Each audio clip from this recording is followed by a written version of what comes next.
What's up guys? Welcome back to the poker vlog. Today we've got an absolutely crazy session to cover where we played a mixed game, which means every orbit we switched from No Limit Hold'em to Pot Limit Omaha. This was played at the Daytona Beach Racing and Card Club. Huge shout out to them for letting me film in their room. If you're ever in the area, be sure to check them out. No need to waste any more time, let's get right into the action. First hand we're going to get into here, we look down at pocket fours in the hijack. It folds to us and we opened at $20.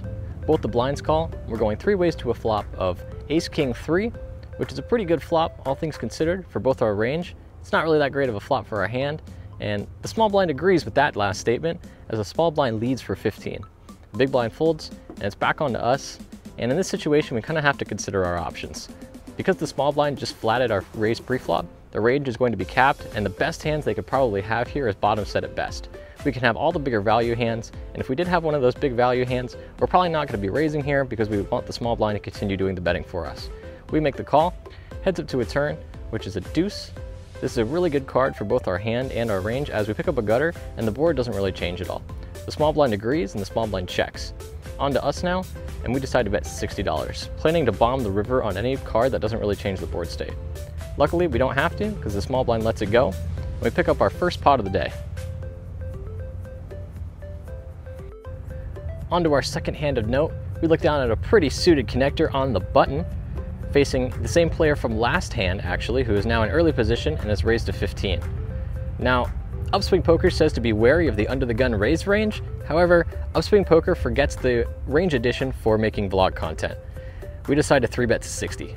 Both the blinds fold and the under the gun player calls. This actually does a couple really nice things for us. The blinds having folded means we only have one player to beat, and because the under the gun player only called means that their range is capped and they're going to have semi-value hands at best. We're going heads up to a flop, which comes 7-4-4 with 2 clubs. This is a really great board for our range and our hand because we can have all the big overpairs here. Our opponent shouldn't really have much unless they have something like Ace 4, and for our actual hand, we have 2 overs, a flush draw, and a backdoor straight draw. The under the gun player checks, and we decide to down bet here to $45 to try to keep all of his bluffs in. Under the gun player calls, we're going heads up to a turn, which is a pretty good card for our hand. It's this offsuit 6. Now we pick up an open ender to go along with our 2 overs and a flush draw. Under the gun player checks. No real reason to slow down here, so we decide to make a bigger bet, punishing some of the hands that just have to call, or trying to get some weaker hands to fold. We bet 130. The under the gun player doesn't seem phased though, and decides to rip it in. He covers us, and after not too much thought, considering we have a lot of equity against a lot of hands, we make the call. Unfortunately though, we get some bad news. The under the gun player turns over pocket 6s for the turn full house, and we actually get it in drawing dead. So, not the greatest start to the session. We hand our stack to the gentleman we punished from the first hand, and we rebuy for another 500. Our luck with No Limit Hold'em didn't really work out, but that's okay, because we're going to try our luck at PLO. For this first PLO hand, we're on the button, and we look down at King 7, 8, 9. Every dealer change, we're going to do a double board PLO bomb pot for $10 each, so our first PLO hand is going to be one of those hands. We're going $10 each straight to 2 full flops. On the first board, the dealer puts out 7, 8, 3, and on the second board, the dealer puts out King Jack 6. We've got top 2 pair on the first board and top pair on the second board. The big blind player decides to say the dreaded P word. He says pot, which at this point is $80.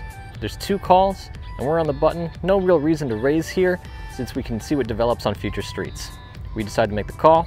We're going 4 ways to a turn, 4 ways to 2 turns, which on board 1 is a 10, and board 2 is an 8. We've got 2 pairs still on the top board, but it's kind of scary because now there's a 3-liner to a straight, and on the bottom board we've got 2 pair. Facing 3 opponents, it's going to be really difficult to know if we're beat, considering that they all have 4 cards now, and one of them could easily have a straight.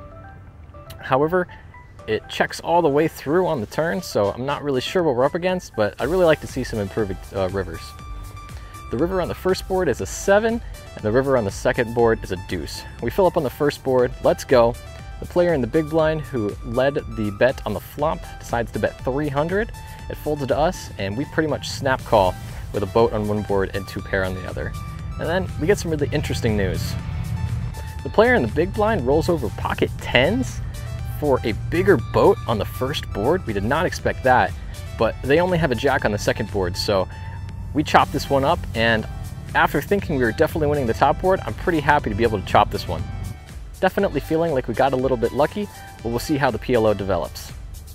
The next PLO hand we're going to look at, we look down at King, Queen, Deuce, Deuce in the small blind, facing a button straddle.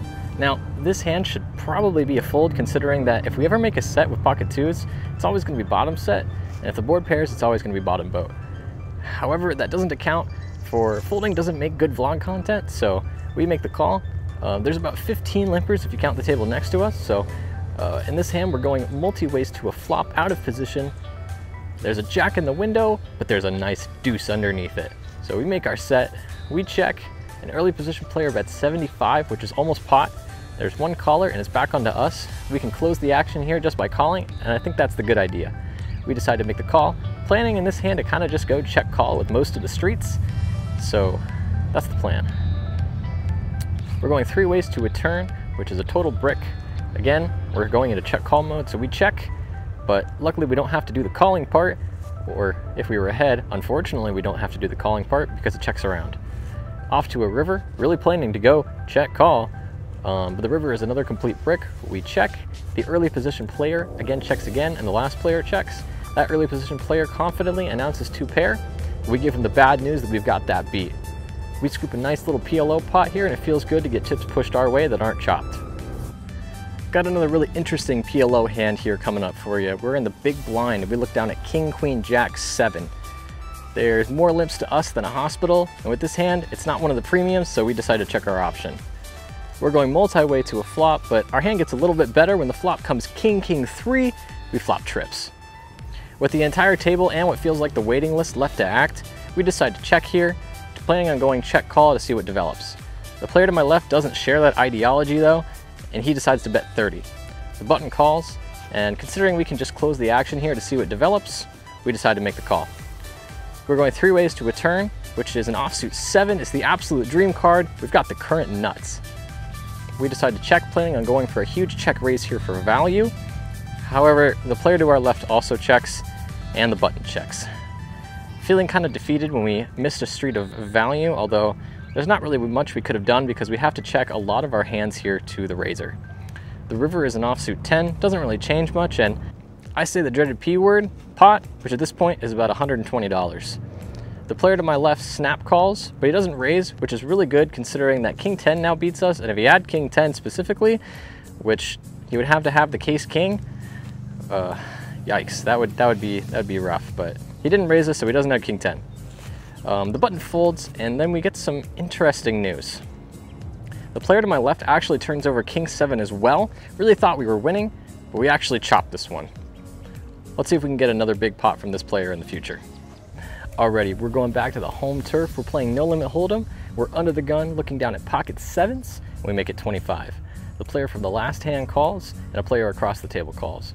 We're going 3 ways to a flop, which comes Jack 6-3. It's a pretty dry board, and if we were heads up, I would probably c-bet this board from under the gun a lot, but against 2 players, I decide to check. It checks all the way around. We're going 3 ways to a turn, and I feel really dumb, feeling like I missed a street of value because the turn, of course, is the magic 7. We make our set. We're going to take the initiative to bet here. We bet 40 for value. The player to our left calls pretty quickly, and the player across the table folds. We're going heads up to a river, and the dealer must have really wanted us to win this hand because the river is a jack. This is a really awesome card because if our opponent did have a jack, there's likely no way that they're going to be able to get away from this hand and can pay off a very large bet. Considering that, we bet 125. After some deliberation, the player looks around at the board and looks at our stack to see how much we have left. We cover him, and he decides to rip it over the top for about another 150, 200-ish. We pretty much snap call and give him the bad news, and that player actually turns over 4-5 of diamonds, showing us that we were beat on the turn. Really thought we were ahead on the turn, but I guess we really needed that jack. We pick up a pretty massive pot and get closer to being out of Stuckville.